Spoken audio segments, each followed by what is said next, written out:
My name is Jessica Warner, single mom to an amazing 8-year-old boy with a rare immune disorder. For 3 years, I watched Richard take credit for my work while I struggled to pay Tommy's medical bills. The day he stole my financial projections and got the promotion I deserved was the day I decided enough. Her hands trembled as her boss smugly presented her work to the board, claiming her brilliant strategy as his own while she stood invisible in the corner, the countless sleepless nights she'd sacrificed suddenly meaningless. What would you do if someone stole the credit for your hard work? Comment below with your experiences. And subscribe to our channel for more inspiring stories of justice and redemption that will warm your heart. Jessica slipped into Tommy's darkened bedroom, careful not to wake him as she placed a gentle kiss on his forehead. The night shift at Millie's Diner had run late, and her feet ached in a way that seemed permanent these days. 3 jobs: financial analyst by day, waitress on weekends, and most importantly, mother to Tommy around the clock. Ms. Warner, the night nurse, Alina spoke softly from the corner chair. He had a good evening. Temperature's normal. Thank God, Jessica whispered, sinking onto the edge of the bed. Any calls while I was gone? Just the pharmacy. Your insurance denied the coverage appeal again. Of course they had. Jessica nodded, swallowing the familiar bitter pill of disappointment. Thank you, Alina. I've got him now.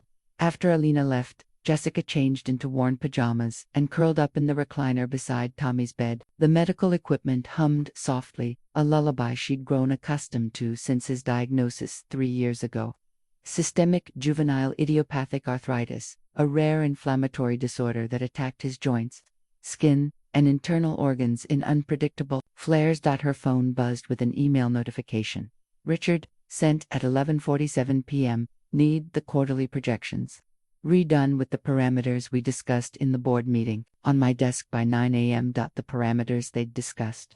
They hadn't discussed anything. He'd presented her work as his own, then taken full credit for the standing ovation from the board, and now he wanted revisions, likely to further cement his claim on her intellectual property. Tommy stirred, whimpering slightly as he shifted positions. His medications made him restless. Baby mama's here, she soothed, reaching out to stroke his hair. She'd have to stay up all night to redo those projections. The promotion Richard had stolen would have meant a $15,000 salary increase, enough to cover Tommy's treatments and maybe, just maybe, allow her to quit the diner. Now it meant more of the same, working herself to exhaustion while Richard climbed the corporate ladder on her back. Jessica opened her laptop, the blue light harsh in the dim room. Tommy's medical bills glowed on the screen, $4,367 past due, with another treatment cycle coming up next month. She minimized that window and pulled up the financial projections, starting the revisions Richard demanded. As she worked, her mind drifted to the silver-haired man in the boardroom. He'd looked familiar somehow, but she couldn't place him. One of the major investors, probably. The way he'd watched her during Richard's presentation had been unsettling, like he could see right through the charade. It didn't matter. Men like that, wealthy, powerful, they didn't notice people like her. They saw only the Richards of the world, confident, polished, taking credit where it wasn't due. The game was rigged, and Jessica was too exhausted to fight it anymore. She glanced at Tommy's sleeping form, his face peaceful for once. For him, she would endure anything, even Richard. Just a little longer, baby, she whispered. Mama's going to figure something out, I promise. But as the night deepened and the revisions multiplied, Jessica wondered how much longer she could keep that promise. Something had to give on. She feared it would be her. Order up for table 7. Jessica balanced the plates along her arm with practiced precision, navigating the Saturday lunch rush at Millie's Diner. 3 years of weekend shifts had made her efficient, if not enthusiastic. The smell of grease and syrup clung to her uniform, a far cry from the pristine office where she spent her weekdays, crafting financial strategies that Richard would inevitably claim as his own. Coffee refill at table 9, Doris, the other waitress, called out. Jessica nodded, dropping off the burgers at table 7 before grabbing the coffee pot. Table 9 was in her section, the quiet corner booth by the window where elderly regulars usually lingered over endless cups of coffee. But today, the booth held just one occupant, the silver-haired man from the board. Meeting. Jessica nearly dropped the coffee pot. He looked up from his newspaper, recognition flickering in his eyes. Good afternoon, he said mildly. I believe we have a mutual acquaintance. Jessica's mind raced. What was he doing here? How had he found her? She'd never mentioned her second job at the office, too proud to admit she needed the extra income. Coffee, she managed, holding up the pot, please. He folded his newspaper, the Wall Street Journal, and set it aside. And perhaps a moment of your time, when you're able. Jessica poured his coffee with a surprisingly steady hand. I'm working, Sir Edward, he corrected. Edward Harrington. And I understand completely. I'll wait. For the next hour, Jessica felt his eyes on her as she served tables, rang up checks, and refilled drinks. Edward Harrington. The name was familiar from company documents. He was more than just an investor. He owned Harrington Capital, one of the largest private equity firms in the country. When the rush finally subsided, Jessica approached his table, coffee pot in hand as a shield. Mr. Harrington, how did you find me? He smiled, gesturing to the empty seat across from him. Please, sit. Just for a moment. Against her better judgment, Jessica slid into the booth. I make it my business to know everything about companies I invest in, Edward said, including their most valuable assets. Often those assets aren't on any balance sheet. I don't understand. I was at Atlas Financial's board meeting Thursday. I saw your work, and I saw Richard Keller take credit for it. His blue eyes were sharp, assessing. Not the first time, I imagine. Jessica's throat tightened. Sir, you have extraordinary talent, Ms. Warner. Your market analysis models outperform industry standards by 17%. Your risk assessments caught weaknesses no one else identified. He leaned forward. So, why are you pouring coffee on weekends instead of running your own division? The question stung with its accuracy. Life is complicated. Your son is ill, Edward said gently. That complicates everything. Jessica stiffened. How do you know about my son? As I said, I make it my business to know. He pulled out a business card, writing something on the back before sliding it across the table. I have a proposition for you, Ms. Warner, one that could change both your and your son's lives. Jessica stared at the card but didn't touch it. Why would you help me? I recognize talent, I reward it, and I despise seeing it wasted. He stood, placing a $50 bill under his coffee cup. Call me when you're ready to stop letting men like Richard Keller steal your future. He walked out, leaving Jessica staring at his card. She flipped it over to read his handwritten note. Let me help you help yourself. Jessica slipped the card into her pocket, her mind racing with possibilities and suspicions. The champagne flowed freely in the executive lounge, bubbling in crystal flutes that caught the late afternoon sunlight. Jessica stood in the corner, clutching a glass she hadn't sipped from, watching Richard hold court among senior management, his promotion celebration. And she'd been invited to prepare the financial overview for the new team he was assembling. To the future of Atlas Financial, Richard announced, raising his glass, and to the innovative strategy that's going to take us there. My strategy, Jessica thought, the bitterness rising like bile in her throat. The room applauded, and Richard's gaze briefly met hers across the crowd's mug, warning her to play along. She forced a smile that felt like shattered glass.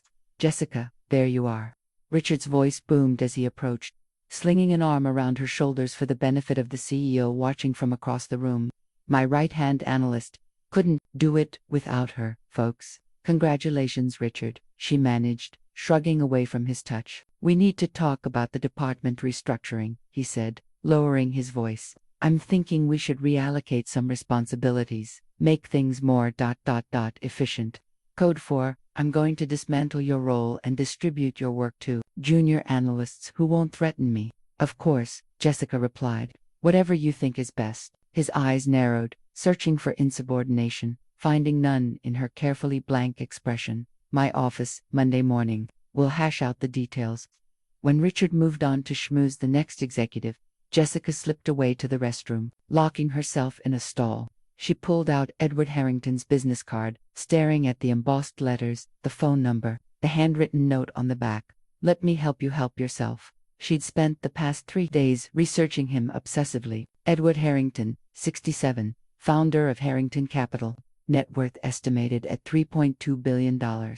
Widowed, no children, known for unconventional investments and mentoring select entrepreneurs. Rarely gave interviews but had a reputation for ruthless efficiency mixed with surprising philanthropy. Why would a man like that take interest in her? Jessica's phone buzzed with a text from Alina. Tommy, asking for you. Fever 100.2. Reality crashed back. She slipped out of the restroom and then the building, not bothering to say goodbye to anyone. Richard wouldn't notice her absence. She was only visible when he needed something. 2 hours later, after getting Tommy settled with medication and his favorite dinosaur documentary, Jessica sat at her kitchen table with Edward's card and her phone. Tommy's medical bills were stacked beside her laptop. Another treatment denied by insurance. Another $12,000 they didn't have. The restructuring Richard hinted at could mean reduced hours or worse. Elena's rates would increase next month. Jessica took a deep breath and dialed the number. Harrington. His voice was crisp, alert, despite the late hour. Mr. Harrington, this is Jessica Warner from Atlas Financial. And the diner. A pause, then, Ms. Warner, I've been expecting your call. Your note said you wanted to help me help myself, Jessica said, cutting to the chase. What exactly did you mean by that? I believe in investing in people with potential, Edward replied. You have extraordinary potential being squandered by mediocre men who fear your capabilities. And what do you get out of it? He chuckled. Direct. I appreciate that. What I get, Ms. Warner, is the satisfaction of righting a wrong and making a sound investment simultaneously, and perhaps a bit of entertainment at Richard Keller's expense. Jessica's grip tightened on the phone. I'm listening. Not over the phone, Edward said. My office. Tomorrow at noon. I'll text you the address. I have work tomorrow. Call in, sick. This is more important than anything Richard has you doing. Jessica glanced at Tommy's bedroom door. I'll be there. Harrington Capital occupied the top 3 floors of a gleaming downtown Torah, whirled away from both the mid-level offices of Atlas Financial and the greasy linoleum of Millie's Diner. Jessica smoothed her only good suit, navy blue, purchased 3 years ago for job interviews, and announced herself to the sleek receptionist. Mr. Harrington is expecting you, the woman said, leading Jessica past glass-walled conference rooms to a private elevator. Edward Harrington's office was surprisingly understated, spacious but not ostentatious, with floor-to-ceiling windows overlooking the city. The man himself stood by the windows, turning as Jessica entered. Ms. Warner, thank you for coming. He gestured to a seating area, where a light lunch had been arranged. I thought we might talk over food. You likely skipped breakfast to arrange care for your son. He wasn't wrong. Jessica had spent the morning coordinating with Tommy's part-time nurse and calling in sick to both jobs. I appreciate the consideration, she said, taking a seat. But I'd rather understand why I'm here. Edward smiled, serving her a plate before sitting across from her. Direct, as always. Very well. I've been watching Atlas Financial for some time. It's underperforming, despite having exceptional talent specifically hidden within its ranks. If you're offering me a job, I'm offering you much more than that. Edward set down his fork. I want to fund your MBA at Wharton while you continue working at Atlas. With my mentorship and proper credentials, you'll be positioned for advancement beyond anything Richard could achieve. Jessica's fork froze midway to her mouth. An MBA at Wharton, that's over $150,000, $218,900 for the 2-year executive program, to be precise, plus living expenses when you're on campus for the residency portions. He stated the figure casually, as if discussing lunch options. I've taken the liberty of having you pre-approved, pending your acceptance of my offer. Why? Jessica set down her fork. What's the catch? Perceptive. Edward leaned forward. The catch is threefold. First, I expect you to maintain your position at Atlas while completing your studies. Second, you'll provide me with regular insights into Atlas's operations, nothing confidential, merely your observations and analyses. Third, when the time comes, you will follow my guidance regarding certain career decisions. Jessica's eyes narrowed. You're grooming me as what, a corporate spy? I prefer strategic asset. Edward's expression remained impassive. Atlas Financial is more valuable than its current management realizes. With the right leadership, it could be exceptional. And you think I'm that leadership? I know you are. I've reviewed your work extensively. Your market forecasting models are brilliant. Your risk assessment frameworks identify vulnerabilities no one else sees. His gaze intensified. You're wasted as an analyst, Ms. Warner. Jessica's mind raced, calculating angles, possibilities, and risks. This isn't just about me, is it? You want something from Atlas. Smart girl, Edward smiled. Atlas sits on valuable intellectual property in market positions. The board is too conservative, the current leadership too mediocre to leverage them properly. So you want to take over? Eventually. but I want it led by someone who understands its true potential. He paused. Someone like you. Jessica laughed incredulously. Me? I'm a mid-level analyst who waitresses on weekends to afford my son's medical treatments. For now. Edward's voice softened. Your son Tommy, isn't it? 8 years old, suffering from systemic GIA, expensive treatments, experimental protocols not covered by insurance, a brilliant mind trapped in a body at war with itself. Jessica stiffened. You've investigated my son. I investigate everything about potential investments. The MBA program includes premium health insurance that would cover Tommy's treatments, all of them. The room seemed to tilt slightly. Premium health insurance would mean no more begging for coverage, no more choosing between medications and rent. So, Edward continued, do we have a deal? Your education fully funded, your son's health secured, your future bright in exchange for your loyalty and discretion. Jessica met his gaze steadily. And if I say no, then you walk away, return to your cubicle, and continue watching Richard take credit for your brilliance, while your son suffers needlessly. He shrugged. Your choice. It wasn't really a choice at all. When would I start? Jessica asked. Edward's smile was triumphant. You already have. 3 months into the Wharton Executive MBA program. Jessica's life had become a carefully choreographed dance of deadlines, responsibilities, and exhaustion. She sat in her car outside Atlas Financial, gulping down coffee while reviewing finance notes before her 8 a.m. meeting. She'd been up since 4:30, completing an assignment after staying late at Tommy's bedside through another flare-up. Her phone buzzed with a text from Edward. How's the Porter case study coming? She typed back, submitting today. Review call at 9 p.m. His response was immediate. Make it 10. I have dinner with the SEC chairman. Jessica sighed, mentally rearranging her evening. She'd have to ask Alina to stay an extra hour with Tommy. Another favor, another IOU in a life increasingly built on borrowed time and energy. Inside the office, Richard was waiting by her cubicle, arms crossed. You're late, he snapped. Her computer clock read 7:58 a.m. Good morning to you too, Richard, Jessica replied, setting down her bag. Since starting the MBA program, she'd developed a strange new confidence around him. His petty power plays seemed smaller somehow, less threatening. The Thompson account analysis is overdue, he said, dropping a folder on her desk. I need it. By noon, Jessica opened the folder, scanning the contents. This just came in yesterday. The timeline was end of week. Plans change. Noon. Richard leaned closer, lowering his voice. And fix your attendance issues. The executive committee is watching. As he walked away, Jessica noticed several colleagues quickly averting their eyes. Richard had been making these performance criticisms in increasingly public ways a strategy to undermine her. She suspected he'd grown more hostile as she'd grown more confident. As if sensing the subtle shift in her demeanor, the Thompson account took until 1:30 p.m., meaning Jessica missed lunch and barely made it to her afternoon conference call with her Wharton study group. She hid in the supply closet with her laptop, whispering her contributions while surrounded by printer paper and toner cartridges. By 6 p.m., when she finally left Atlas, Jessica's head was pounding. The diner had given her weekends off an accommodation Edward had arranged through an anonymous donation to Millie's renovation fund. But she still barely saw Tommy, except when he was sleeping. How was he today? Jessica asked Alina, as she entered their small apartment, dropping her bags by the door. Good day, Alina replied, gathering her things. He ate well, fever stayed down.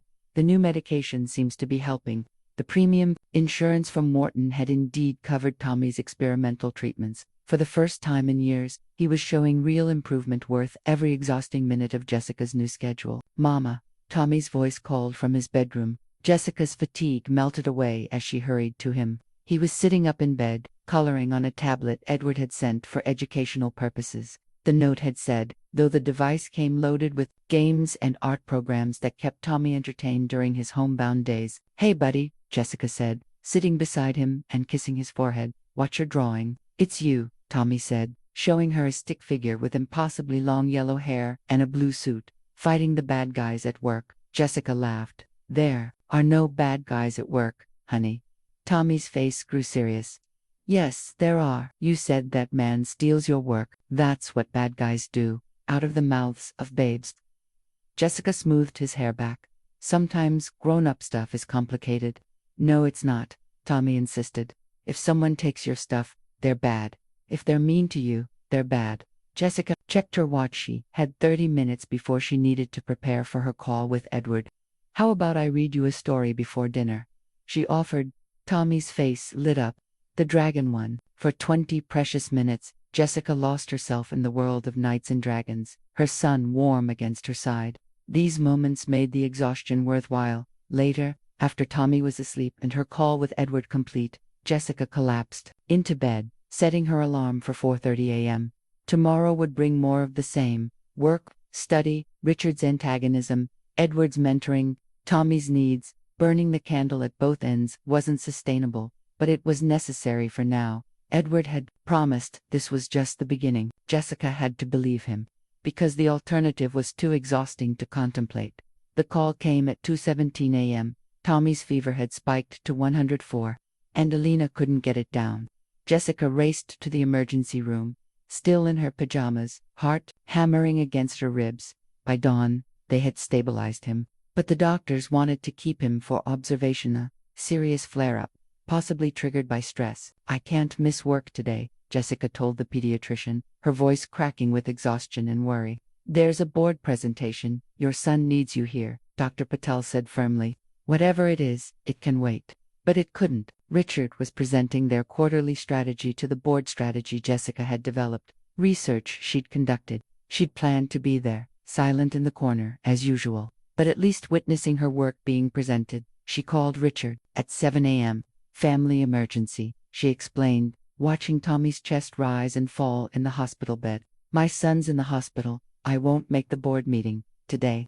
Richard's voice rose an octave. The biggest presentation of the quarter, and you're bailing today. My son has a fever of 104. I'm at Memorial Hospital. This is exactly why mothers shouldn't. Richard caught himself, but not before revealing more than he intended. Fine. Email me your notes for the Matthews analysis. I'll handle the rest. Jessica sent the files, then turned off her phone, focusing on Tommy. By evening, his fever had broken, and he was arguing with her about the hospital's food options, a good sign. She turned her phone back on to update Alina. 20-7 missed calls, 15 texts, all from colleagues at Atlas. The most recent text, from her friend in accounting, call me ASAP. Richard threw you under the bus. It's bad. Jessica stepped into the hallway to return the call. What happened? She asked without preamble. Richard told the board your analysis of the Matthews portfolio was flawed, that you'd missed critical risk factors. When the CFO questioned his figures, he blamed you for providing incomplete research, said he'd been concerned about your performance for months. Jessica, they're talking about an audit of all your work. The floor seemed to tilt beneath her feet. He's lying. That analysis was rock solid. I know. But he brought charts, Jessica, showing how the Matthews investment could collapse if certain factors you missed come into play. Those aren't my charts. They had your name on them. Jessica ended the call, then immediately dialed Edward. He answered on the first ring. I was wondering when I'd hear from you, he said. Quite a show at the board meeting today. You were there, of course. Wouldn't miss it.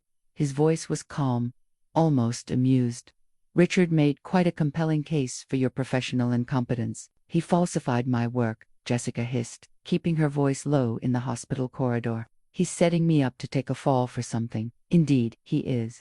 Atlas Financial is about to announce a major acquisition of Matthews Global, a decision based largely on favorable risk analysis. Your analysis. Jessica's mind raced. If the acquisition goes badly, someone will need to be blamed. Richard is creating a paper trail to ensure that someone is you. I need to speak to the board, show them my actual work. No, Edward cut her off. You need to let this play out. Let Richard destroy my reputation. Are you insane? Trust me, Jessica. This is an opportunity to get fired, to be blacklisted in the industry, to learn who your real allies are. Edward's voice hardened. Go back to work tomorrow. Act concerned but confident. Request copies of the presentation materials for your review. Document everything Richard says, and leave the board to me. What are you going to do? Put pressure in the right places. The CFO is already questioning Richard's numbers. Several board members found it convenient that you were absent when these flaws were discovered. Jessica leaned against the wall, suddenly exhausted. I can't lose this job, Edward. Tommy's treatments, you won't lose anything, Edward assured her, In fact, you're about to gain considerably. But you must follow my lead exactly. Can you do that? Jessica looked back through the doorway at Tommy, now sleeping peacefully. Yes, good. Now, tell me about your son. Is he improving? The abrupt shift startled her. Yes, the fever's down. The new medication seems to be working overall, despite this flare-up. Excellent. Send me the hospital bills directly. And Jessica, get some rest. Tomorrow, you go to war. Jessica returned to work 2 days later, head held high despite the whispers that followed her through the office. She'd done exactly as Edward instructed, requested copies of Richard's presentation to understand the concerns, documented every conversation, and maintained a calm, professional demeanor while Richard grew increasingly smug. The board has requested a full audit of your previous analyses, Richard informed her, not bothering to hide his satisfaction. I've been assigned to oversee it. How convenient for you, Jessica replied evenly. I look forward to the review. My work speaks for itself. Richard's smile faltered slightly at her confidence. We'll see. That evening, Jessica met Edward at his penthouse apartment, a sleek, minimalist space with breathtaking city views. Tommy was having a good day, playing board games with Alina, allowing Jessica this rare evening away. Richard is setting himself up beautifully, Edward said, pouring her a glass of wine. The acquisition announcement goes public next week. Atlas's stock will jump temporarily, then plummet when the true financials of Matthews Global come to light. The true financials. Jessica set down her glass, untouched. What aren't you telling me? Edward's smile was wolfish. Matthews Global is a house of cards. Their Asian markets are collapsing, and they've been cooking the books for years. My analysts discovered it 6 months ago. And you didn't tell the Atlas board. That's securities fraud. I'm telling them now, through back channels. Anonymous tips, concerned shareholders. Edward shrugged. The board will halt the acquisition before it's finalized. But not before Richard has thoroughly tied himself to its success, and thoroughly blamed me for missing the red flags, Jessica added bitterly. Precisely, setting you up as the perfect scapegoat. Edward leaned forward, which is why we're going to use his plan against him. He slid a folder across the table. Jessica opened it to find financial documents for Atlas Financial, not the public reports, but internal projections, debt structures, shareholder agreements. How did you get these? I have sources inside Atlas. The company is undervalued but over-leveraged. The failed Matthews acquisition will send their stock into free fall. And that's when we make our move. Jessica flipped through the documents, her analyst's mind automatically identifying weaknesses, opportunities, hidden value. You're planning a hostile takeover, not hostile, opportunistic. Edward tapped the folder. Atlas's board will be desperate for stability after the Matthews debacle. They'll welcome a white knight investor with open arms. And that's you. No. Edward's eyes gleamed. That's us. Jessica stared at him. What? Harrington Capital will provide the financing, but the offer will come from a new company, one with you as CEO. The room seemed to spin. That's insane. I'm a mid-level analyst with an incomplete MBA. The board would never. The board will be facing shareholder lawsuits and SEC investigations. By then, you'll have heroically exposed the Matthews fraud, saving Atlas from a catastrophic mistake. You'll be the only one who comes out looking clean, because you're manipulating events to make it happen, Jessica said slowly, the full scope of his plan becoming clear. I prefer creating opportunities. This is business, Jessica. Ruthless, yes, but not illegal. Edward refilled his own glass. Atlas is being mismanaged by me. We're simply accelerating the inevitable correction. Jessica's mind raced through implications, contingencies, risks. The employees, there will be layoffs. Some, Edward conceded, the dead would, but the talented ones will thrive under proper leadership. Your leadership and Richard. Edward's smile was cold. What would you like to happen to Richard? The question hung in the air. Jessica thought of all the stolen credit, the undermining, the casual cruelty, and now this deliberate attempt to destroy her career. I want him to learn what it feels like, she said finally, to be powerless, to watch someone else take credit for his work, to know his future depends on someone who doesn't value him. Poetic, Edward nodded approvingly. It can be arranged. Jessica stood, walking to the window. The city lights blurred as she considered the enormity of what Edward proposed. The financing, how would this work? A shell company, with you as majority shareholder on paper, my capital behind it, initially as loans that convert to minority equity. Once the acquisition is complete, you'll have control of Atlas, with my guidance, and Tommy's medical care, comprehensive coverage through the new corporate plan, private specialists, whatever he needs. Jessica turned back to face Edward. Why me? There are thousands of brilliant analysts you could manipulate into this position. Edward set down his glass. Because you have something they don't, Jessica. Hunger, not just ambition, real hunger, the kind that comes from watching your child suffer while mediocre men steal your future. He stood, joining her at the window. And because you remind me of myself, 40 years ago, talented, overlooked, burning with the need to prove yourself. This is wrong, Jessica whispered. Is it more wrong than what Richard's doing to you? More wrong than a system that forces a brilliant woman to wait tables to pay for her child's medicine? Edward's voice softened. The world isn't fair, Jessica. We're just rearranging the unfairness to our advantage. Jessica closed her eyes, thinking of Tommy, of Richard, of her own future. When do we start? She asked. The pediatric specialist's office was quiet, with underwater murals and soft lighting designed to calm anxious children and their even more anxious parents. Jessica sat rigidly in a plush chair, gripping Tommy's hand as Dr. Mercer reviewed his latest test results. There's a new treatment protocol showing remarkable success in cases like Tommy's, Dr. Mercer explained, sliding a brochure across her desk. It combines biologic therapy with a novel immune. The early results are extraordinarily promising. 84% of patients showing significant improvement in joint mobility and reduction in systemic inflammation.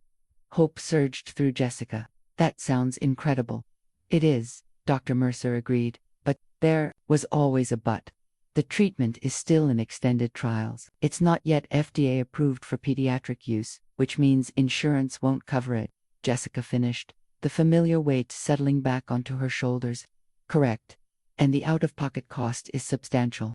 Approximately $17,000 per treatment cycle, with a minimum of 6 cycles recommended.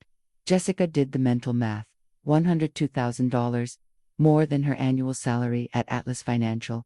How substantial are the improvements?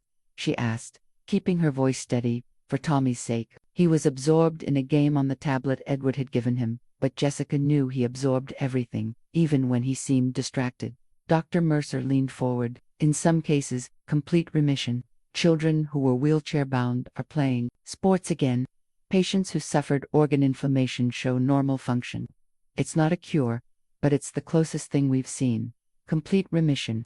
The words echoed in Jessica's mind like a prayer. I'd like to speak with some parents whose children have tried this, Jessica said, practical, even through her desperate hope. Of course, I'll have my office send you their contact information. But Jessica, Dr. Mercer glanced at Tommy, then back at her. Time is a factor. Tommy's last flare-up caused inflammation around his heart. We can't afford many more episodes like that. The drive home was quiet, Tommy dozing in the back seat, exhausted from the appointment.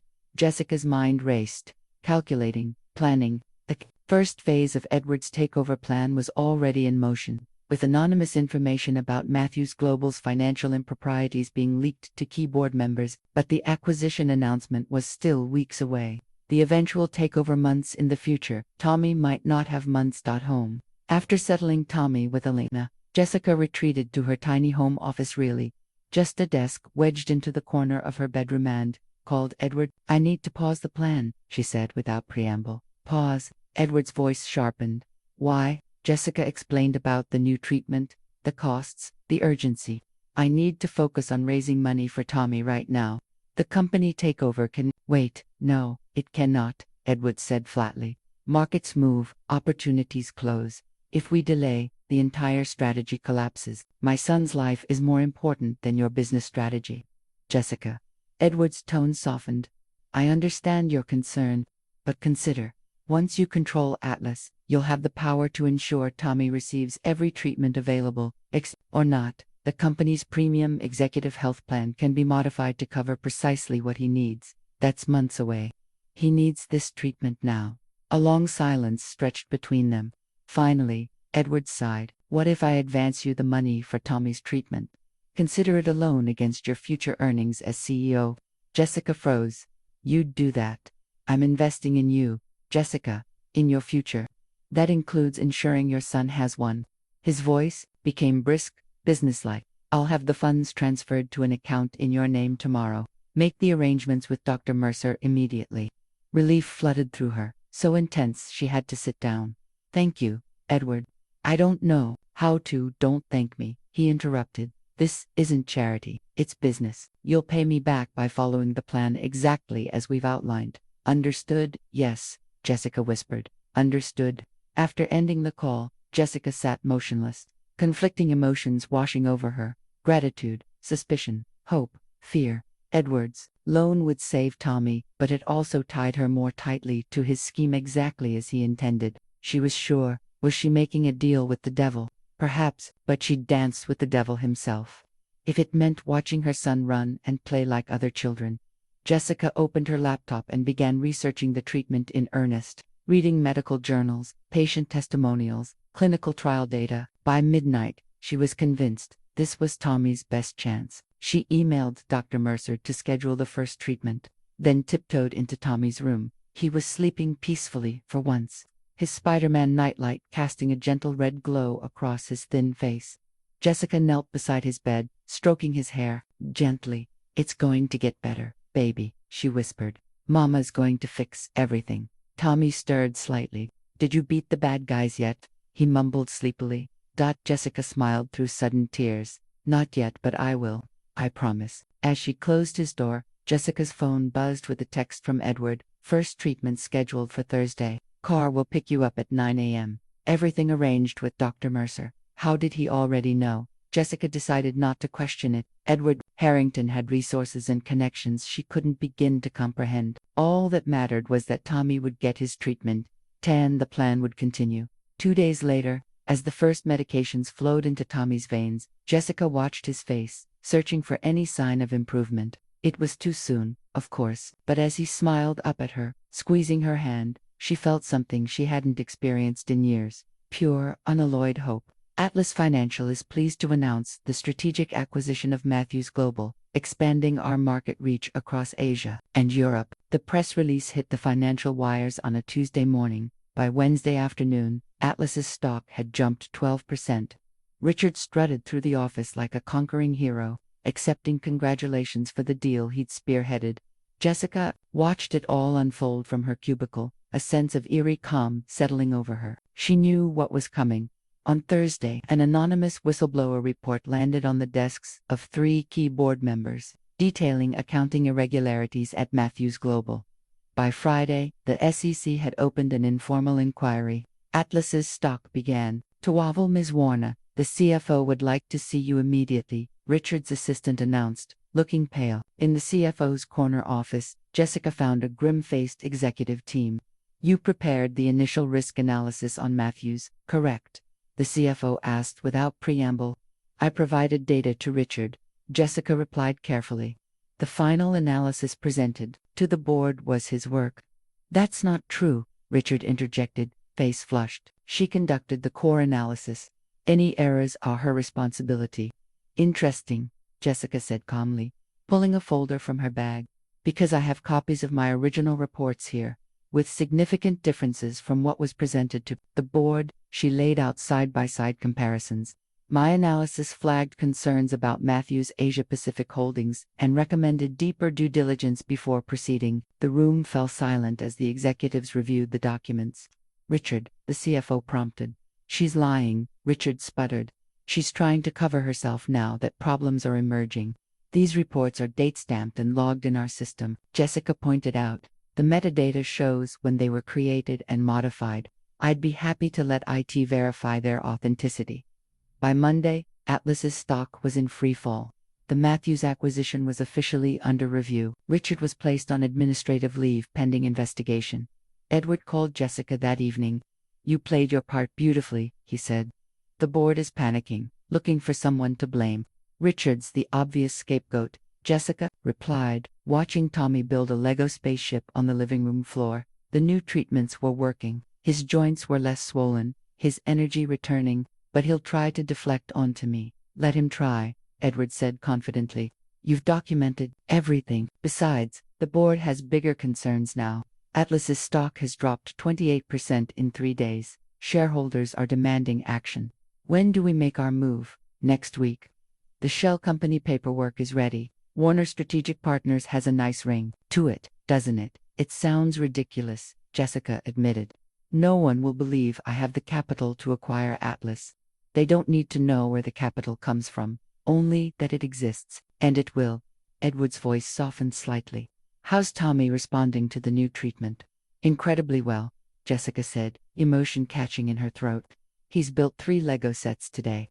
Last month, he couldn't snap 2 bricks together without pain. Good, remember that feeling when doubts creep in. Everything we're doing ensures his future.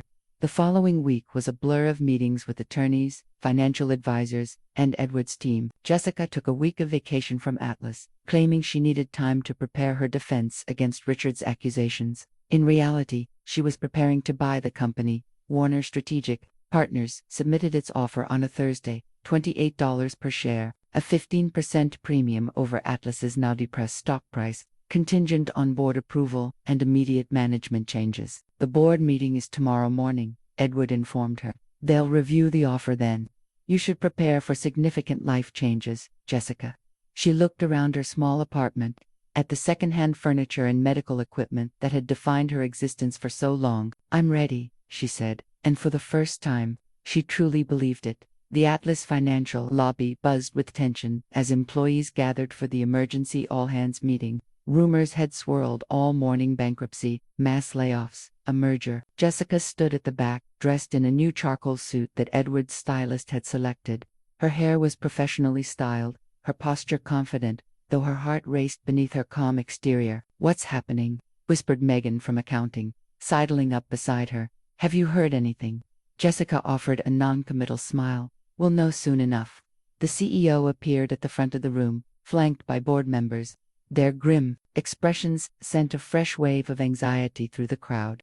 As you may have heard, Atlas Financial has faced significant challenges in recent weeks. The CEO began. The Matthews acquisition has been terminated following discovery of serious irregularities in their financial reporting. Murmurs rippled through the audience. As a result, our stock has suffered, and we've received an acquisition offer from Warner Strategic Partners. He cleared his throat. The board has voted to accept this offer, effective immediately. Now introduce the new CEO of Atlas Financial. Jessica took a deep breath and began walking forward. Confusion spread across faces as she passed Jessica Warner, the quiet analyst from the 3rd floor. What was she doing? She reached the podium, turned to face her colleagues. The silence was absolute. Good morning, she said, her voice steady. For those who don't know me, I'm Jessica Warner. As of today, I am the CEO of Atlas Financial through my company, Warner Strategic Partners. The shock in the room was palpable. Jessica caught sight of Richard at the edge of the crowd, his face contorted in disbelief. Many of you are wondering how this happened, Jessica continued. The simple answer is that I recognized Atlas's potential long before its existing leadership did. This company has incredible talent, many of you in this room whose contributions have been overlooked and undervalued. She made eye contact with several mid-level managers, analysts, and assistants, the invisible workforce that kept Atlas running while executives took credit. That changes today. Atlas will now operate on a model of genuine meritocracy. Your work, your ideas, your dedication will be recognized and rewarded. The stunned silence began to shift. Jessica could feel the ripple of cautious hope. There will be changes, yes, but no mass layoffs, no slashed benefits. She paused. Instead, we're implementing comprehensive health coverage for all employees and their families, including dependents with chronic and rare conditions. A few people actually gasped. Atlas's health plan had been notoriously stingy. I believe in this company because I believe in all of you. I've worked alongside you. I know what we're capable of. Jessica's gaze found Richard, still frozen in shock. And I know when leadership fails to recognize true value. The room erupted in applause, tentative at first, then building. Through the crowd, Jessica spotted Edward at the back, nodding slightly in approval. Department heads, please check your emails for meeting schedules. Everyone else, continue your regular work today. Change is coming, but it will be thoughtful and transparent. As she stepped away from the podium, employees parted before her, Whispering, staring, Jessica walked directly to where Richard stood. "My office now," she said quietly. Richard followed her in stunned silence to the executive suite, her executive suite now. The CEO's belongings were already being packed by efficient assistants. "This is insane," Richard finally sputtered when the door closed behind them. "You can't possibly have the resources to, and yet, here we are," Jessica interrupted, taking a seat behind the massive desk. "Surprising what people can accomplish when their work isn't stolen by their superiors." Richard's face mottled with rage. "I made you. You were nothing when I hired you." "No, Richard, I made you. My analysis, my strategies, my insights all claimed as yours. Well, now, I'm claiming them back." Jessica folded her hands calmly. "Along with your job. You'll fail," he hissed. "The board will see through this charade." "The board approved the acquisition unanimously," Jessica replied. "They're quite eager to distance themselves from your Matthews Global debacle." Richard's shoulders sagged as reality finally sank in. "So I'm fired?" "Actually, no." Jessica smiled thinly. "I have a different role in mind for you." Jessica's first month as CEO transformed Atlas Financial. The executive floor, once a fortress of closed doors and gatekeeping assistants, now featured glass partitions and collaborative spaces. Jessica moved her office to the center rather than the corner, with transparent walls that sent a clear message: leadership should be visible and accountable. "The Henderson portfolio analysis looks promising," Megan said. "Now promoted to finance director after years of being overlooked. We could expand into sustainable energy investments with minimal risk." "Draft a proposal," Jessica nodded. "We'll review it with the team next week." As Megan left, Jessica's new assistant appeared. "Ms. Warner, your 2 p.m. is here. Send them in. And please, it's Jessica." The assistant, a former single mother Jessica had promoted from the call center, smiled and nodded. A nervous young analyst entered, clutching a folder. Jessica had instituted innovation hours, where any employee could present ideas directly to her. The practice had already uncovered several promising strategies buried under previous management. After the meeting, Jessica checked her watch. Time to check on her special project. She rode the elevator to the third floor, her old floor, and walked to a small interior office with no windows. Inside, Richard sat at a desk piled with paperwork, his tie loosened, hair disheveled. "Richard, how's the compliance review coming?" He looked up, eyes hollow with defeat. "I've completed the 2022 files. Starting on 2023 now." "Excellent." "And the summary reports, finished," he muttered, pushing a stack of papers toward her. Jessica had given Richard a choice: resignation with no references or demotion to compliance, analyst reviewing years of financial records for regulatory adherence. Tedious work typically assigned to entry-level employees. His salary had been cut by 70%. "Why keep me at all?" he demanded when she'd presented the options. "Why not just fire me?" "Because I want you to see what you could have built if you'd valued talent instead of stealing it," Jessica had replied. Now, surveying his diminished state, she felt no triumph, only a strange emptiness where her anger had lived for so long. "The company health plan changes take effect next week," she told him. "Your daughter's dyslexia therapy will be fully covered." Richard looked up sharply. Jessica had done her research. His daughter's learning disability had been diagnosed years ago, but Atlas's previous insurance wouldn't cover the specialized tutoring she needed. "I thank you," he said stiffly. Jessica nodded and left without another word. Back in her office, she found Edward waiting, examining the redecorated space with approval. "Creating a corporate culture in your own image already," he observed. "Smart people follow what they can see." "The quarterly numbers are strong," Jessica said, getting straight to business. "We've recovered half the stock value lost during the Matthews fiasco." "I saw. The board is impressed." Edward settled into a chair. "And your personal project? How is young Tommy responding to the treatment?" Jessica couldn't suppress her smile. "Remarkably well. His last blood work showed inflammation markers nearly normal. He's back in school part-time." "Excellent." Edward studied her. "You've made significant changes in a short time." Adding the comprehensive family health coverage was particularly strategic. Builds tremendous loyalty. "It wasn't strategic, it was right." Edward smiled thinly. "The best strategies often are, but don't lose focus, Jessica. Sentiment without strength is just weakness, wearing a pretty mask." "I'm not being sentimental," Jessica countered. Healthy, secure employees are more productive and innovative. It's good business, perhaps. Edward glanced at his watch. The board dinner is tonight. They're eager to hear your vision for the next quarter. I'll be ready. After Edward left, Jessica gazed out over the city.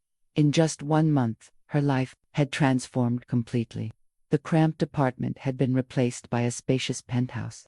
Tommy had the best medical care available. Her bank account held more money than she'd ever imagined possessing. Yet sometimes, in quiet moments like this, she wondered about the cost.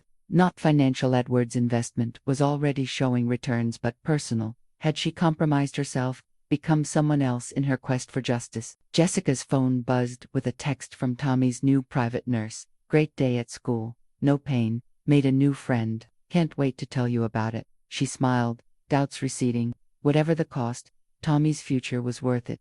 And she was just getting started. 3 months into Jessica's tenure as CEO, Atlas Financial had not only recovered but was thriving. The stock price had surpassed pre-Matthews levels. Employee retention had improved dramatically, and industry publications were calling Jessica a transformative leader and financial sector disruptor. It was time for the next phase of her plan. Richard, please come to my office, Jessica said, passing his small workspace without stopping. He followed silently, no longer protesting these summons. The once arrogant executive had become a shadow of himself, performing his menial tasks adequately but without enthusiasm, avoiding eye contact with former subordinates, eating lunch alone at his desk. Jessica closed her office door once he entered. Sit down. Richard complied, his expression guarded. Have I done something wrong? No. Your compliance work has been satisfactory. Jessica studied him. You look terrible. He gave a bitter laugh. 3 months of data entry and filing will do that. You've had time to reflect on your situation. Every excruciating minute. His jaw tightened. Is that what you wanted to hear? That you've broken me? Congratulations. Jessica leaned forward. I didn't bring you here to gloat. I brought you here to offer you a choice. Richard's eyes narrowed, with suspicion. Option 1. Continue as you are, indefinitely. Option 2. Become my executive assistant. Your ... assistant. Richard looked stunned, like a secretary. An executive assistant, Jessica corrected. You'd manage my schedule, prepare briefings for my meetings, take notes, communicate my decisions to department heads. She paused. The salary is triple what you're making now, though still less than half your former compensation. Richard stared at her. Why would you want me anywhere near your executive operations? Because, despite everything, you understand this business. You're intelligent, detail-oriented, and now, she smiled thinly, properly motivated to prove yourself. He glanced away. And what happens when I use that proximity to undermine you? Plot your downfall. Is that your plan? Richard met her gaze again, something like respect flickering briefly in his eyes. It would be, if I were you. Jessica nodded. I expect nothing less. But consider this. If you succeed, you'll have overcome someone who genuinely outmaneuvered you. If you fail, you'll have a comfortable position with good benefits for your family. Either way, it's better than reviewing compliance documents in a windowless office. Richard was silent for a long moment. You're either very confident or very foolish. I believe the evidence suggests the former. Jessica slid a contract across her desk. You have until tomorrow morning to decide. After Richard left, Edward called. You offered him the assistant position. Yes. Jessica wasn't surprised. Edward knew already. He seemed to have eyes and ears everywhere. Risky, Edward commented. He'll try to sabotage you. Of course he will. And when he fails, he'll finally understand what real leadership looks like. Jessica gazed out her window at the city below. Besides, keeping your enemies close isn't just a cliché. It's good business. You continue to surprise me, Jessica, Edward said. I wonder if Richard realizes how fortunate he is. Fortunate to be destroyed by someone who still sees value in him. After ending the call, Jessica thought about Edward's words. Was that what she was doing, destroying Richard? Or offering him redemption he didn't deserve? Perhaps both. The next morning, Richard appeared at her office precisely at 9 a.m., the signed contract in hand. I accept your offer, he said stiffly. Good. Jessica nodded. You'll start Monday. HR has the details of your new position. As Richard turned to leave, Jessica added, one more thing. He paused at the door. Don't mistake this for weakness, she said quietly. When not if you try to undermine me, I'll be waiting. And your next demotion won't be so generous. Richard's shoulders tensed, but he nodded almost imperceptibly before walking out. Jessica allowed herself a small smile. The game was changing. Richard thought he'd been given an opportunity to regain power, but in reality, she'd placed him exactly where she needed him, visible, useful, and completely containable. Let him plot and scheme. Jessica had learned from the Master Edward how to anticipate betrayal and turn it to advantage. Richard would discover, as she had, that true power wasn't about title or position. It was about seeing the entire board when everyone else saw only their next move. "Mom, watch this," Tommy called, running across the playground without a hint of the pain that had constrained him for years. He scaled the climbing structure with ease, his movements fluid and natural, joining other children in their game without hesitation. Jessica watched from a nearby bench, blinking back tears. 6 months of the experimental treatment had transformed her son. His medical team used words like unprecedented improvement and near-complete remission. His last flare-up had been over 2 months ago, the longest stretch of health since his diagnosis. "He's doing amazing," Alina said, sitting beside Jessica. Though Tommy no longer needed full-time nursing care, Jessica had kept Alina on as a part-time caregiver and household manager. "Remember when he couldn't climb 3 stairs without stopping to rest every day?" Jessica whispered. "I remember every day of it." Her phone buzzed rich with texting that her 3 p.m. call with Singapore had been moved to 4. She sent a quick acknowledgement, then silenced her phone. She'd promised Tommy 2 hours of uninterrupted park time, and she intended to keep that promise. As CEO, Jessica had restructured her schedule to prioritize Tommy.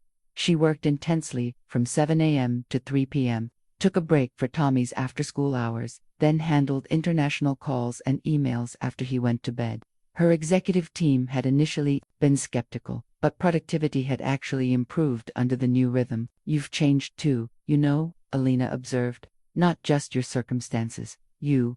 "How so?" Jessica asked, genuinely curious. "You're more present, even when you were physically with Tommy before. Part of you was always worrying about work, bills, his next treatment." Alina smiled. "Now when you're with him, you're really with him." Jessica considered this. It was truth. The constant background anxiety that had been her companion for years had receded. Not disappeared entirely, but diminished, enough that she could fully inhabit moments like this one. "Ice cream truck," Tommy shouted, pointing to the colorful vehicle rolling up to the park entrance. "Can I get one, please?"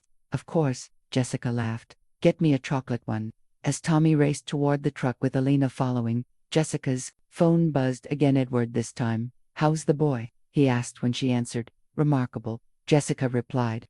"Running, climbing, arguing with me about bedtime like any normal age." "Excellent. Children are resilient when given the right support." Edward paused. "The board meeting went well. Your quarterly projections impressed everyone." "Good," Jessica said, watching Tommy carefully counting out dollars for the ice cream. She'd started giving him a small allowance, teaching him about money management, something she'd never had the luxury to do when every spare dollar went to medical bills. "And Richard?" Edward asked. "Still plotting your downfall?" Jessica smiled. "Undoubtedly, but he's actually quite efficient as an assistant. His briefing materials are impeccable." "Keep your enemies closer," Edward murmured. "You've learned well." "I had a good teacher," Tommy returned with ice cream cones, chocolate dripping down his hands in the summer heat. "I got you extra sprinkles," he announced proudly. "I have to go," Jessica told Edward. "Of course, family first." Another lesson well learned. Jessica ended the call and accepted the rapidly melting cone from Tommy. "Extra sprinkles, you spoil me." Tommy grinned, settling beside her on the bench. "Mom, can I go back to school full-time next year?" "Ms. Phillips says I'm catching up really fast. If your doctors agree." "Absolutely," Jessica said, her heart swelling. Normal concerns about school, friendships, ice cream, this was what she'd fought for. "Cool." Tommy licked his cone enthusiastically. "I think I might want to be a doctor when I grow up. Or maybe run a company like you." Jessica wrapped her arm around him, pulling him close, despite his sticky hands. "You can be anything you want, baby. Absolutely anything." For the first time in years, it wasn't just something she said, it was something she believed. Richard placed the presentation materials on the conference room table with precision, each folder aligned perfectly. 7 months, as Jessica's executive assistant, had changed him physically slimmer. His once confident posture now careful, measured. He moved, with the caution of someone who had fallen from a great height and survived, but remembered the impact. "The Henderson Group materials are ready," he told Jessica as she entered. "I've highlighted the discrepancies in their proposal and prepared 3 counter scenarios." Jessica nodded, scanning his work. "This is thorough. I also took the liberty of researching their acquisition history," Richard added. "They've attempted similar underbids with 2 other firms. Both deals fell apart during due diligence." Jessica glanced up, genuinely impressed. This went beyond his assigned tasks. "Good work." A flicker of something pride, satisfaction, crossed Richard's face before disappearing behind his now habitual mask of professional neutrality. The Henderson meeting went exactly as Richard had predicted. Jessica countered their lowball offer with precision, citing the very vulnerabilities Richard had identified. The Henderson team left chastened, promising to return with a revised proposal. "We make a good team," Jessica remarked afterward, gathering her notes. Richard stiffened slightly. "I'm just doing my job." "No," Jessica said, studying him. "You're doing more than that. You're trying to prove something." He met her gaze directly for the first time in months. "Wouldn't you, in my position?" Before she could answer, her phone rang. Tommy's school. Her heart raced as she answered, but it was just a reminder about the upcoming science fair. As she ended the call, she noticed Richard watching her. "He's doing well." "Your son?" he asked hesitantly. "Very well," Jessica replied, surprised by his interest. "The treatments worked better than we hoped." Richard nodded. "My daughter's dyslexia therapy is working too. The new insurance coverage. It's made a difference." An awkward silence fell between them. Too much history for small talk. Too much tension for genuine connection. "I should prepare for your next meeting," Richard said finally, gathering the materials. "Richard," Jessica's voice stopped him at the door. "Why haven't you tried to undermine me yet? We both know that was your plan." He turned, his expression unreadable. "Who says I haven't tried? Because I'd know. And because you're too smart to attempt something you can't succeed at." A wry smile tugged at his mouth. "There it is. The fundamental difference between us. You always did understand your own value." He sighed. "I've spent 7 months looking for weaknesses in your leadership. I haven't found any worth exploiting. That's unexpectedly honest. What's the point of lying?" "You've won, Jessica." "Completely." Richard shrugged. "So now I'm trying something different. Redemption. Survival," he corrected. "With perhaps a side of redemption, if that's still possible." Jessica considered him thoughtfully. Richard had been cruel, selfish, dismissive, but she recognized something in his current state, the hunger to prove oneself, the need to rebuild after devastation. Hadn't that driven her all these years? "Your daughter," Jessica said. "Bring her to the company picnic next month. Tommy would enjoy meeting her." Richard looked startled. "Are you sure that's appropriate?" "I decide what's appropriate at Atlas." "Now," Jessica reminded him, but without malice. "Besides, Tommy's very forgiving. More than I am." "Thank you," Richard said quietly. "I'll consider it." After he left, Jessica called Edward. "Richard's trying to redeem himself," she reported. "Fascinating," Edward replied. "Do you believe him?" "Oddly, yes." Jessica tapped her pen against her desk. "He's realized he can't beat me, so he's joining me instead." "The ultimate victory," Edward observed.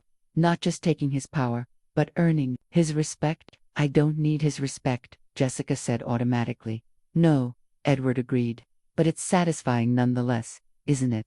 It was, Jessica realized, not because she craved Richard's approval, but because his surrender represented the final transformation of Atlas from a company where credit was stolen to one where true merit was recognized, even by former thieves. "Keep watching him," Edward advised. "Men like Richard rarely change completely." "I always do," Jessica assured him. "Trust but verify, another lesson you taught me." After hanging up, Jessica studied the skyline from her office window. Richard's attempt at redemption was unexpected but not unwelcome.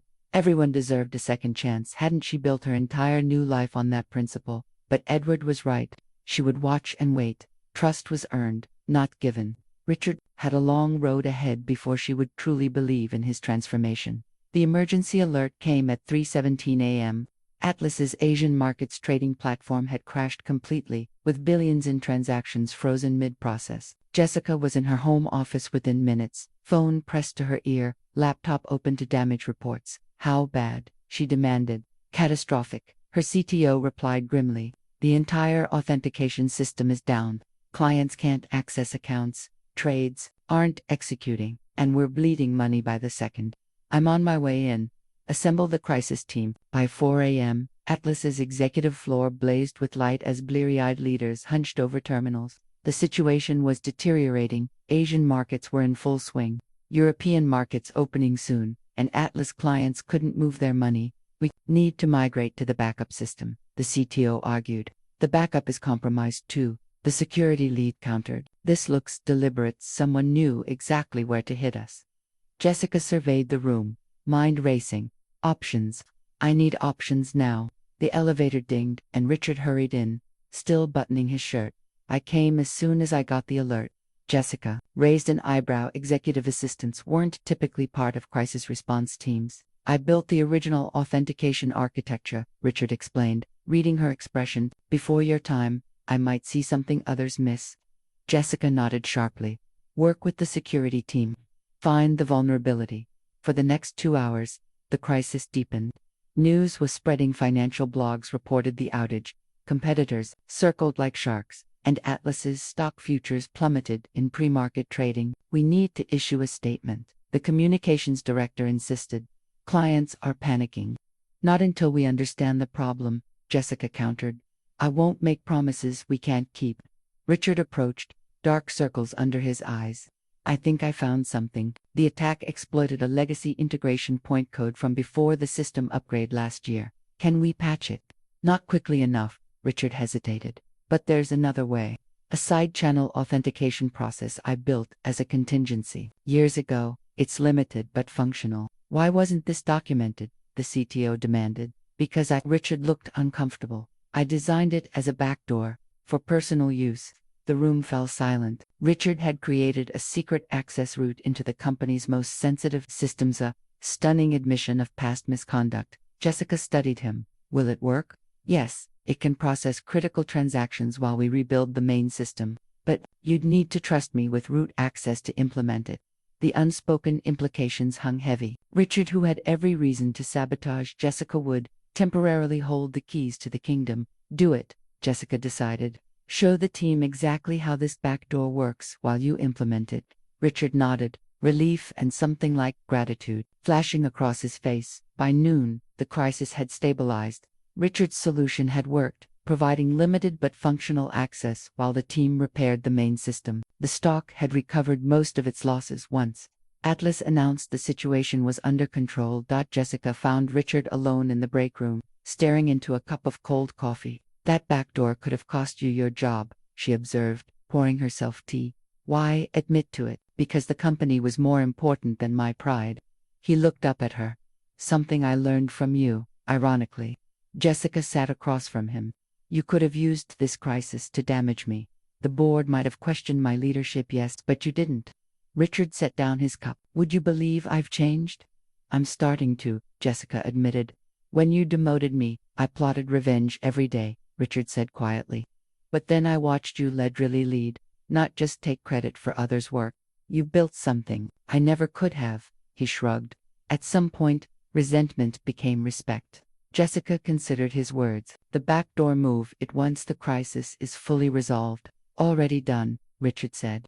Deleted the access codes right after implementation. Jessica nodded, standing to leave. Good work today, Richard. Jessica, he called as she reached the door. Thank you for the second chance. She turned back. Don't waste it. Later, reviewing incident reports in her office, Jessica realized something profound had shifted. The crisis had revealed not just a technical vulnerability, but a human strength, people performing at their best under pressure, including the last person she'd expected to trust. Her phone buzzed with a text from Edward. Crisis averted. Richard proved useful. Interesting development. Jessica smiled slightly. Yes, it was interesting indeed, and not just professionally.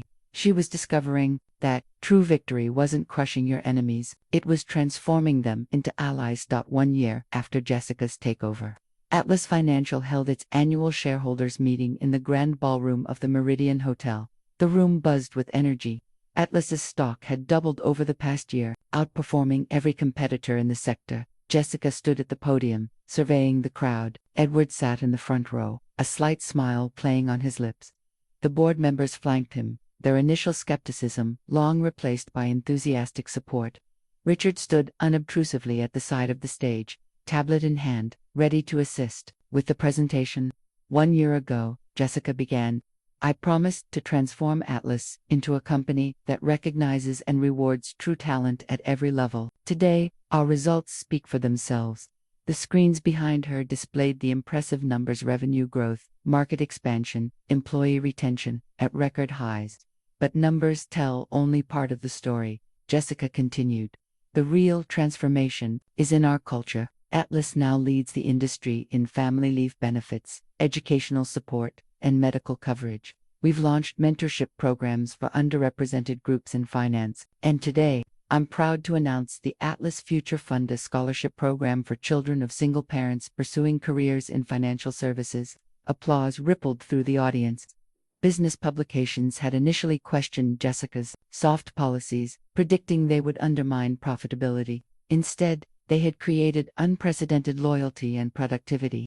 This scholarship holds personal significance for me, Jessica explained. As a single mother who once worked 3 jobs to support my medically fragile son, I understand the barriers facing talented people with family responsibilities. The Atlas Future Fund will ensure that circumstances don't prevent potential from flourishing. After the meeting, at the reception, Edward approached Jessica. Magnificent performance, he said, clinking his champagne glass against hers. The board is ecstatic. The shareholders are in love, and that scholarship announcement, masterful public relations. It's not PR, Jessica corrected. It's purpose. Edward studied her. You've exceeded all my expectations. You know, most protégés either fail spectacularly or become pale imitations of their mentors. You've done neither. Disappointed? Jessica asked lightly. Quite the opposite. Edward's expression softened slightly. I'm proud of you, Jessica. You've built something truly impressive. The compliment touched her more than she expected. Despite their complex relationship, Edward's approval still mattered. None of this would have been possible without you, she acknowledged. I provided opportunity. You provided the talent and determination. Edward glanced across the room, where Tommy was charming a group of board members, perfectly at ease in his small suit. Your son looks well. Full remission, Jessica said, happiness warming her voice. His doctors are using the word cured cautiously, but still, he's back in school full-time, playing soccer, living a normal life, the ultimate victory. Edward nodded. Far more important than stock prices. Richard approached, handing Jessica a folder. The reporter from Financial Times is ready for your interview whenever you are. Thank you, Richard. Jessica turned to Edward. Will you excuse me?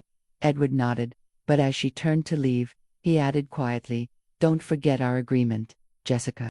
Harrington Capital's initial loans convert to equity next month. We'll need to discuss the terms. Something in his tone gave her pause. Of course, we'll talk soon. As Jessica walked toward the waiting journalist, she reflected on Edward's reminder. Their arrangement had always been clear: his funding in exchange for influence. But over the past year, as Atlas thrived under her leadership and Tommy recovered, Jessica had begun to forget she wasn't entirely free. Richard fell into step beside her. Everything all right? He asked, noticing her expression. Fine, Jessica assured him. Just thinking about how far we've all come. Richard nodded, his own transformation nearly as dramatic as Atlas's. His arrogance had given way to quiet competence. He'd become an invaluable right hand, still ambitious, but no longer at others' expense. Your scholarship announcement was impressive, he said. It will change lives. That's the point, Jessica replied. Creating opportunities for people who deserved them, like you did for me. Richard's expression seemed to say, though he remained silent.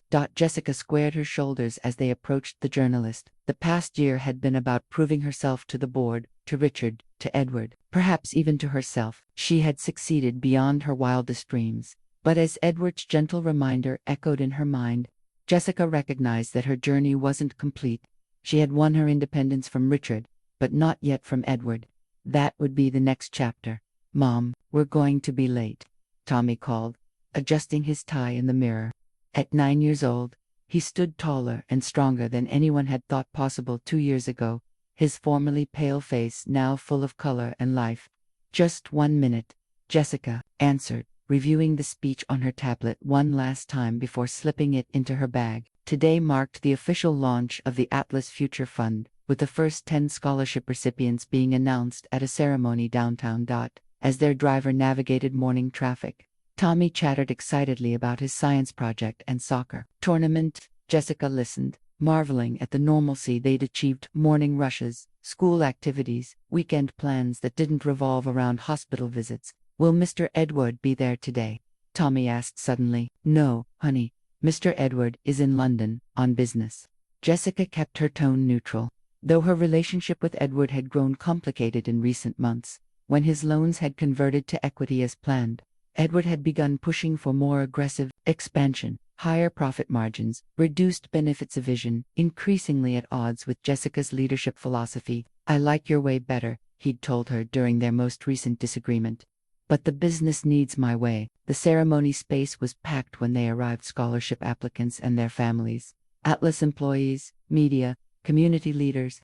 Richard met them at the entrance, handing Jessica updated speaking notes. "Full house," he murmured. "The mayor just arrived, and the education secretary sent a representative." "Perfect." Jessica nodded.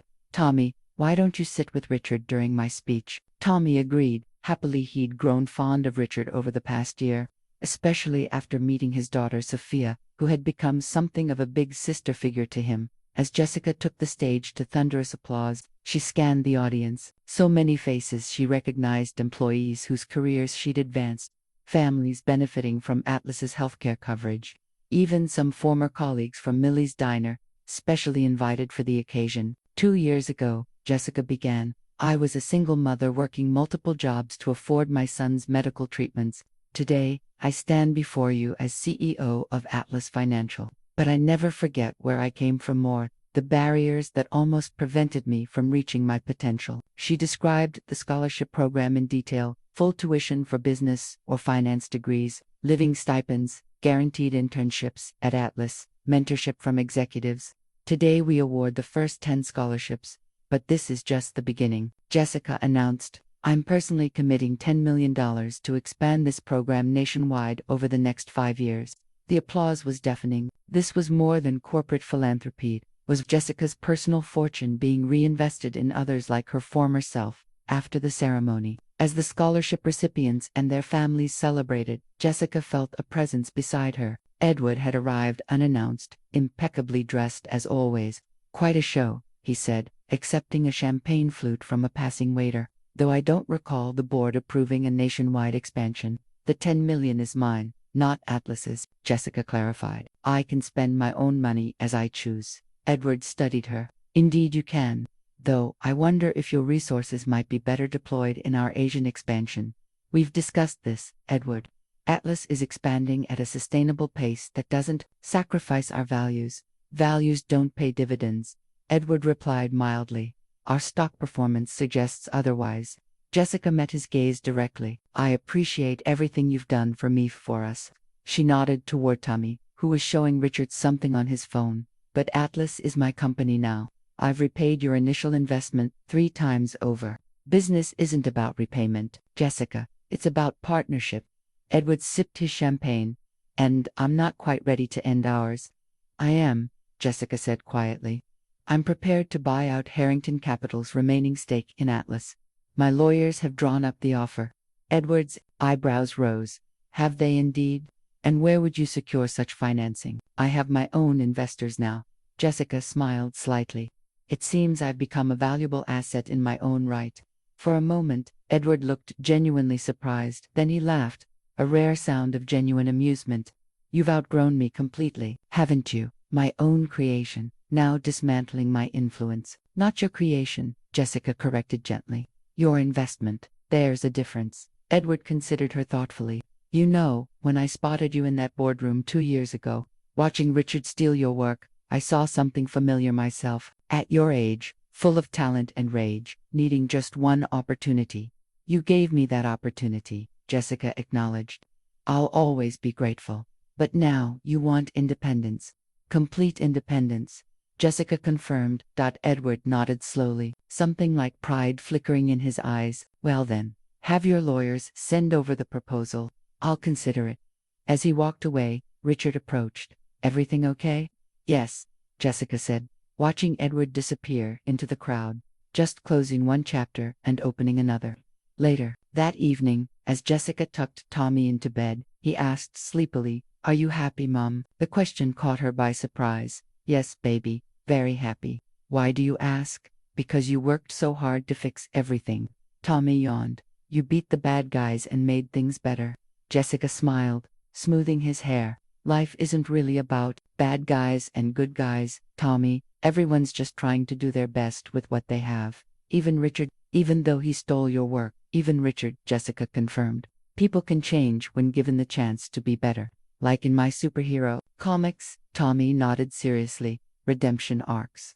Jessica laughed softly. "Something like that." As she turned out his light, Jessica reflected on her own journey from desperate single mother to powerful CEO, from victim to victor. She had gotten everything she'd wanted: Tommy's health, professional recognition, financial security, even justice for past wrongs. But the true victory wasn't in the title or the wealth, or even in seeing Richard humbled. It was in creating a world where others wouldn't have to fight as hard as she had, where talent could flourish regardless of circumstances.